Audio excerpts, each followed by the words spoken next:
What's good, everybody? It's MC Magic, and we in Chicago today.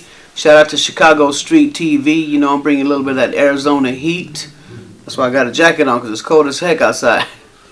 What's up? Chicago Street TV with your boy MC Magic. Zzz.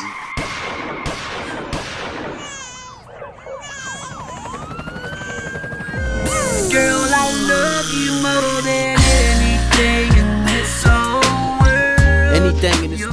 What are your overall thoughts of Chicago? I love Chicago. Every time we've been here, it's been love. Matter of fact, before I actually started performing in Chicago, we used to do a little city called Chicago Heights down south. They have an annual car show down there, and we wanted to come to Chicago, to tackle Chicago, because I know that we have a lot of fans here. I know that over the years our music has been real big with the Chicano, Latino communities, and so now we've made it an annual tradition. We come back to Chicago all the time. You know, I love the shot. I love the shot, and I love how happy my peoples out here are, how proud they are, how the razas, is real. You can find a good carniceria and a good tortilleria out here. You feel me? And not only that, my good friend Lil DJ Livia and her whole family, the Monster Kids, they're from out here, and we actually did a record together. And so yeah, I love Chicago. How did you get the name MC Magic? You know, when I first started doing music, my first entry to music was DJing. So I would DJ parties and stuff like that. And when I started DJing, I gave myself the name of the Magic Mixer. And people would just call me, there's Mr. Magic. It was the Magic Mixer, Mr. Magic. And then I started writing songs. And when I first started writing songs, I'm like, I think I need an artist name. And my initials are MC, Marco Cardenas. And so I thought MC was the perfect fit because, MC also means Master of Ceremonies. It also means, mic controller. So I thought going with MC was perfect because it's my initials, and that's what a rapper is an MC. And so that's why I went with that. And the word magic, it really makes sense because if you decode it, MC Magic is Marco Cardenas music, because music is magic. You feel? What made you want to start making music about love and breakups? I think it's important for artists to keep it real, and guys that come up selling drugs and having shootouts and running from the cops, they can rap about that because that's really who they are. That was never my background, I'm saying? That's not how I came up. Even though I came up, in projects and public housing, that's not the activities I was doing. I was more the little lover boy trying to knock down some girls. And so that's exactly what I made songs about. Matter of fact, some of my songs were dedicated to girls that I wanted to go out with in high school. And, thinking about what would I say to Katrina, and boom, it's 2 o'clock in the morning. I'm still wide awake writing letters to you, girl, but I throw them all away. So that's really who I wanted to be, is this guy that, that knocked down that perfect girl. And that's how the love song thing started. And the cool thing about that is that love, it happens every day, everywhere. And even the hardest gangsters need love. You know what I'm saying? Even the craziest people want somebody to love them. And so that's why we made a good connection with our fans. And some of these songs that are like 10, 20 years old, people still love them, like little kids. We had a sold out show last night in Houston, and we had I saw at least 20 like 12, 13-year-old kids, and that's amazing to me, that music that's older than them and they still love it. I think that's a blessing. Over the years, you have always remained relevant and consistent. How is it that you do that? Staying relevant and consistent over the years. To be honest with you, this is all I know. Making music, traveling, performing, making more music, making videos. That's all I know. And let me turn this off. And there's a saying that says, you lose 100% of the shots. You miss 100% of the shots that you don't take. And I took all the shots. You feel me? Yeah. Even the ones that I missed, people remember you for the ones you made. So I have songs that didn't go nowhere, but people still remember the ones I made. It's like Michael Jordan said, I missed more shots than I made, but everybody remembers the ones that I made. And so that's how I stayed relevant. It's doing. And the best way to sum it up is just do it. Nike says just do it. You know, don't talk about it, don't cry about it, just do it. And that's what I've been doing all along. You know, whether I was making a group, whether I was making an album, whether I was making a video, whether I was promoting a concert, I just did it. And that's how you stay relevant. It's really not that hard. People give up because they feel sorry for themselves. That's not me. Being that you are from Arizona, how difficult is it for an artist to come up in the Latin hip hop or Chicano rap game when you're not from Cali and Texas? Because majority of the Chicano rappers are from Cali or Texas. Wow, I mean, now that you put it that way, it's true that most of the relevant Chicano, Hispanic, Latin rappers are Texas and California. You know what? I never thought about it, so it never became a problem. All I knew is that I love music, and to be honest with you, I feel like all Chicano rappers were doing a different style of music than what I came with, and then after all my songs got popular, like Lost in Love, Down for Yours, Runaway, then all Chicano rappers started doing love songs, even the gangster ones. You know what I'm saying? And so even if I wasn't from California or Arizona, I mean, or Texas, man, I thought I turned my ringer off. Even not being from California or Texas, I still influence them a little bit. So again, just do it. And I never saw that as a challenge. I never saw it as a, wow, I'm not from there, I should be afraid. No, just fucking do it. Just do it. How did NBK start and how did it separate? Nastboy Klick, believe it or not, happened by accident. I had already recorded my first album, Don't Worry, that had Lost in Love on it. And then I started making songs for my next album, my sophomore project, right? And so for my sophomore project, I was recording with this kid named Buki Loke. I was recording with Dos. I was recording with Zigzag. And even the other kid named Double A Ron that worked with me at the swap meet, because I was hustling at the swap meet while I was still trying to make my career happen. I was doing stuff with him as well. And as the songs came together, I was thinking, man, I have so many features that it sounds more like a compilation album. Instead of calling it the MC Magic, album number 2, I decided to call it a compilation album, The Klick of everybody that messes with my label, Nastboy Records. Right. Hence the name Nastboy Klick. You feel me? So Nastboy Records Klick was the group of people that I was messing with at the time. And as soon as we dropped the first single, Down for Yours, everybody just took this group, Nastboy Klick, this group. I didn't even name the group The Klick. It was just, that was the name of the compilation. You feel me? Yeah. And so that's how it came to be. So then we automatically just went with the flow. I think the best things happen by accident, Right. The best things happen by accident. And one morning I woke up and we had this song called Down for Yours. And I was like, man, it would be amazing if we could feature Roger Troutman doing Talkbox on this song, right? And when we looked into it, we got Roger to do it, and it became an instant smash. Then I was already a fan of Zapp and Roger, but now having some Talkbox on one of my records done by Zapp and Roger, man, I was addicted to it. I wanted to keep doing it. So then Roger passes away, and I was kind of like choked up. Sad for the family as well, but really worried that I could never get another feature from Roger again. And something inside me, again by accident, like God planted a seed in me that said, go ask them if you can have a talk box like Roger's. So I asked his family, and bam, that's how I got a talk box. And I sucked at playing it. I mean, I was in the studio trying it out. Even the other guys from the group, they're like, man, give it up, bro. You suck. It sounds awful.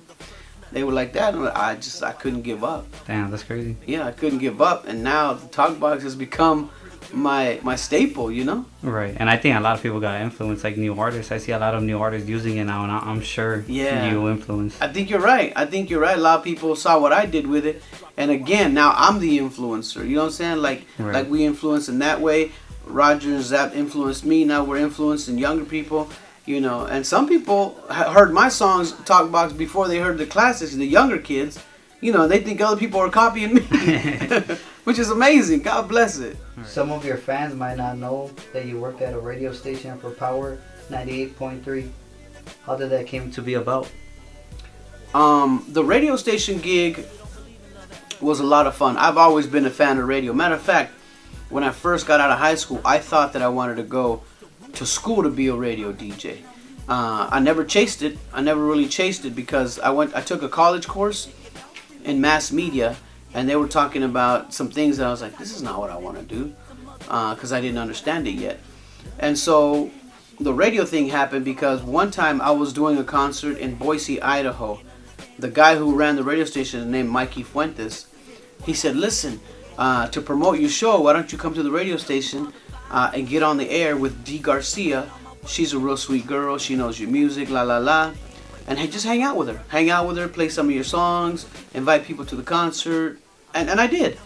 And then when I got done doing that, he goes, man, you're a natural. When it comes to radio, you're good at it.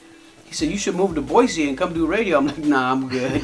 I live in AZ, you know what I'm saying? I'm AZ for real. And so he then got a job in Arizona. So when he came to Arizona, he's like, hey, remember that one time in Boise? He's like, I'm in Arizona now, so I'm running Power 98.3. You still want to be a radio DJ? I'm like, yeah, I mean, let's do it. Let's give it a shot, right? And so we worked there for like 2 years, 2.5 years. But then I just discovered that it was taking too much of my time. And I really wanted to be MC Magic, not that radio DJ. And so I just left the radio station. It was fun. It was fun. I learned a lot of things over there. Matter of fact, they put me through a couple of courses that made me sharper in my own business. And that came from radio as well. Who are some artists that you encounter with while working at the radio station? Oh, I talked to a lot of people, man. We hung out with George Lopez. We hung out with Mike Epps. We hung out with I saw Gabriel Iglesias and Becky Gabriel G Iglesias. also. We even did a song for Gabriel Iglesias. It's called Do the Fluffy. Yeah, it's on all platforms too. We released it. So we did that song for Gabriel Iglesias. I sang with Brandy. Hung out with. We did freestyles with Nick Cannon. Who else? Those are some legends. Just on and on. G-Eazy. Got to interview just all kinds of people, man. Fat Joe.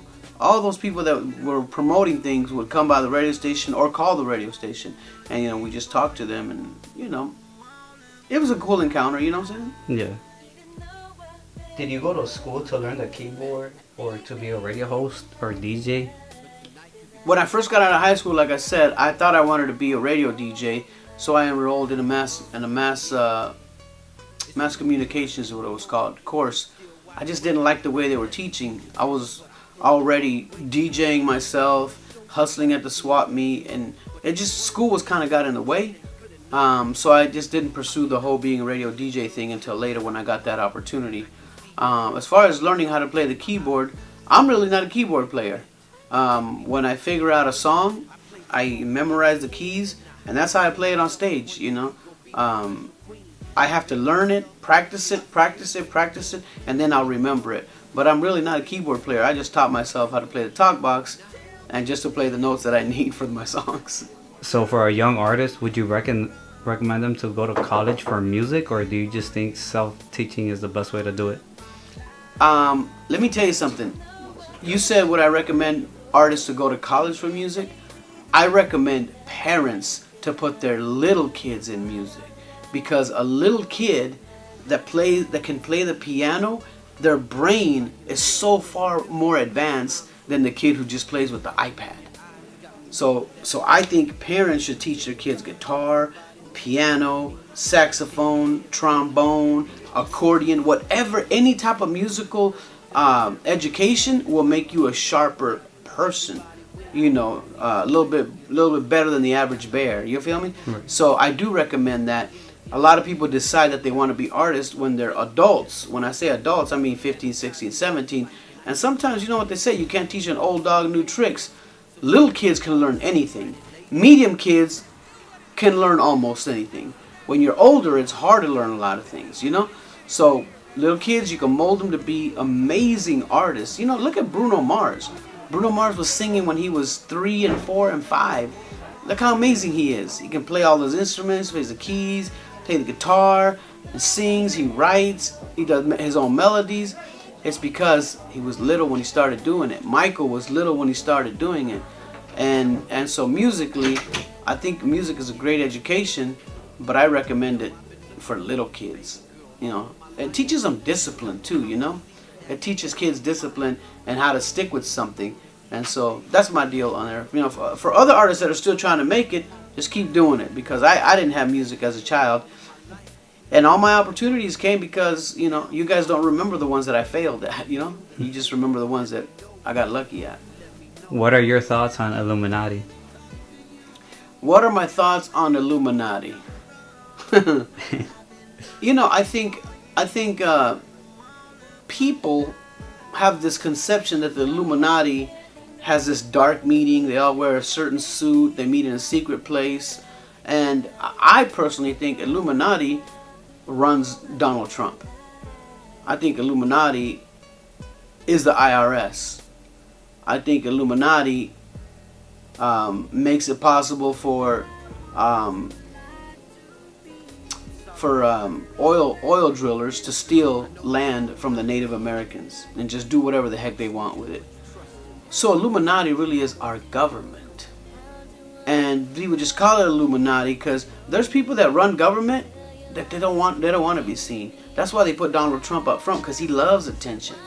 You know, no other president has done so many evil and dirty and lied, and even the way he conducts himself, the way he speaks. He's nobody, but he's on the Illuminati's team. Whoever the Illuminati is, and they might not even be called Illuminati. You know, that's just the name that everybody has given them. Some call them blue bloods.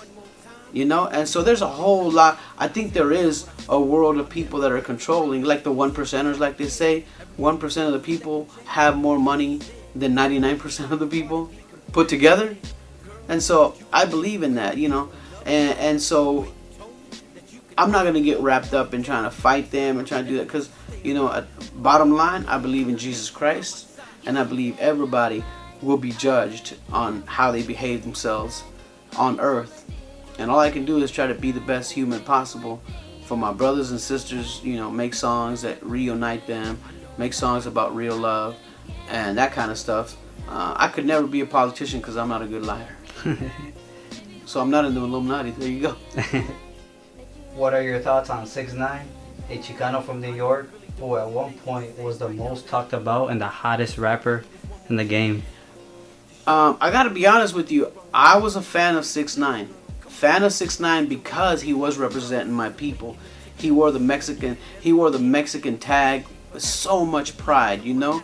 I didn't know that people in New York were calling Mexicans swine flu. I didn't know that. I didn't know that they spit on us so hard, that they shit on us so hard. But it's because the media, it's because Donald Trump, he has trained the world to think that we're garbage. And we're not. Really what they've done is defamation of character. And what he did is he took that defamation and he turned it around. He turned it around to show people that he was somebody special. And again, he was taking the chances. He was doing his thing. I know he was a little bit of a troll. I know that he talked a lot of craziness. I know that he was influenced by the street life. And so he had to play his part in all that. And, you know, a lot of people call him a snitch. But I'm going to tell you this. I personally believe that anybody in his position would do the same thing, because you're calling him a snitch, but the guys that snitched on him to get him in, they're not being called snitches. And the guys that you know, that told on him so he can get busted and raided and all that, they were mad that he stopped working with them. That he said, I'm not doing no more fucking concerts for you. No, all my whole tour is canceled. He had millions on the line with these people. And so they're like, oh, you want to take us out of this money, out of this tour? That okay, we'll put you in your place. And so, yeah, I would snitch on them too. I would make a deal too, because those same people are chasing his woman, are terrorizing his mother. He can't do nothing for those people behind bars. So at least even if he comes out and he fights them fist to fist and he dies an honorable death trying to defend his family, his girl, his wife, his kid, I have more respect for him that way. You know, Pancho Villa says, you know, I'd rather die on my feet than live on my knees. And I think I think 6ix9ine is a little bit of that a modern day version of that attitude. That's my opinion, and so I hope Danny gets out, and I hope Danny gets to his glory once again. But it's possible that they may have spooked him, and he might not be the same person again when and if he gets out. Any upcoming projects? I always got upcoming projects, man. We just dropped a new video featuring Cuco and Little Rob. Thank you to everybody for playing it, liking it, sharing it, streaming it, loving it. That's the project at hand right now. I'm also working on doing more TV stuff. For the first time in my career, we hired a publicity team. So we've been doing a lot of TV lately, Spanish TV, English TV. You guys saw me on Univision Chicago the other day. I'm out here working like I just started. You feel me? And so there's always new projects on the horizon because this is all I know, guys. All I know is music, concerts, performing, and writing songs that touch your heart. And more than anything, the ladies are the ones that have held me down. That's how I feel,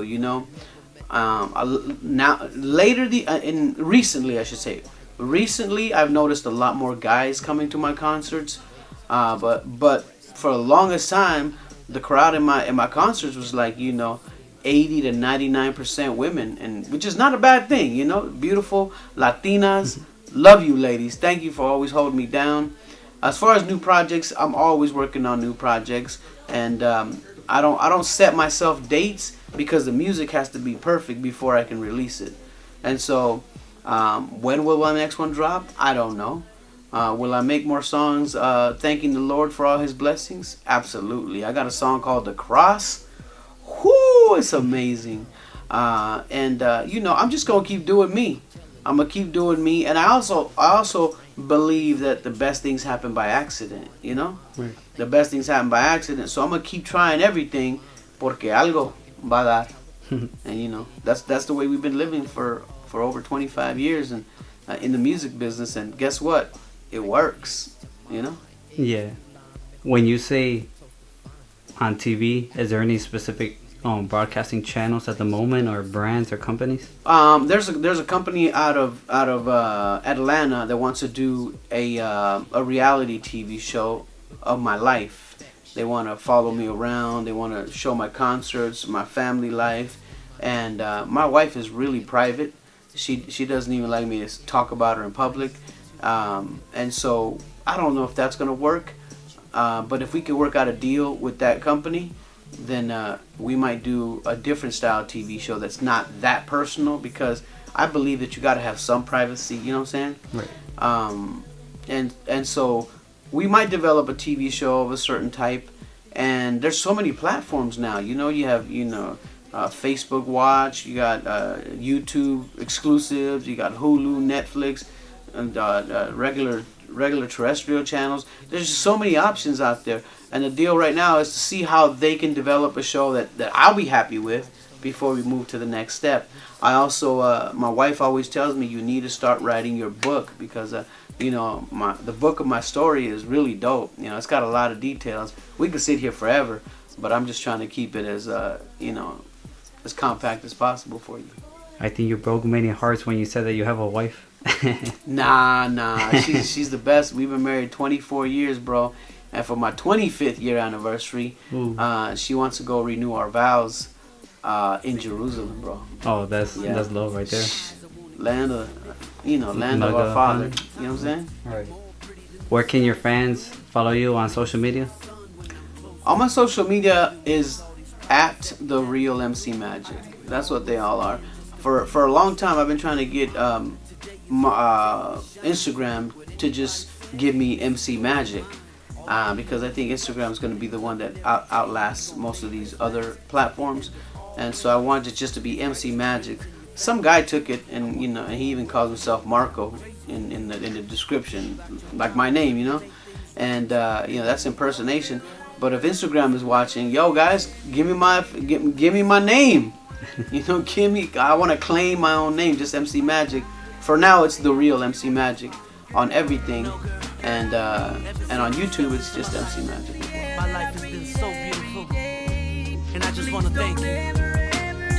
So I dedicate these words to you. Check it out.